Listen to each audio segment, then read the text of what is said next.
Martin Hall here. I want to talk about wrist action, particularly the wrist action of the lead wrist. For me, it's the left hand, using the BMT. Now, when you get to pitching the ball, and we've got to make the ball go 50, 75, 100 yards perhaps, you can't do it with no wrist action, so you have to have wrist action. Now, I want you to watch this very carefully.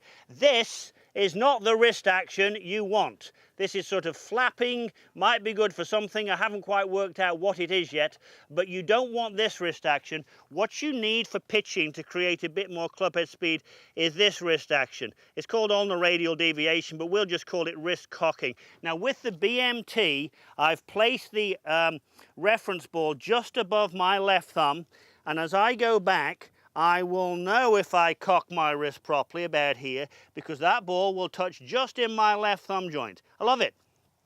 No more laying the shaft off, no more sucking it inside and getting it shut. You can be very sure with this wrist action feedback that you're getting the club in a good position at the top. And I think the added benefit, I will tell you this, the added benefit when you go through, if you keep your right hand away from that ball, you can be sure you didn't flip it. If you are a fatal flipper, it will be the right hand, the trail hand, that touches that ball going through. Bad, bad, bad. I'm trying to get the inventors to put a little electricity in there that if you touch it with your right hand going through, you get an electric shock. I think it's worth investigating, actually. Anyway, back to the proper way. It's here. It's here. Terrific feedback. Feedback is a breakfast of champions, as Ken Blanchard once said, and I thoroughly agree.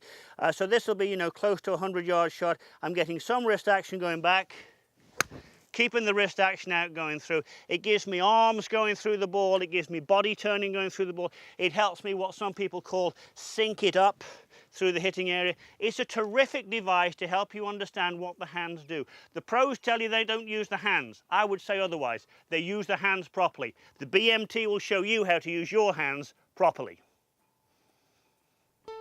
For more information and tips, please visit DaVinciSports.net and experience the feel.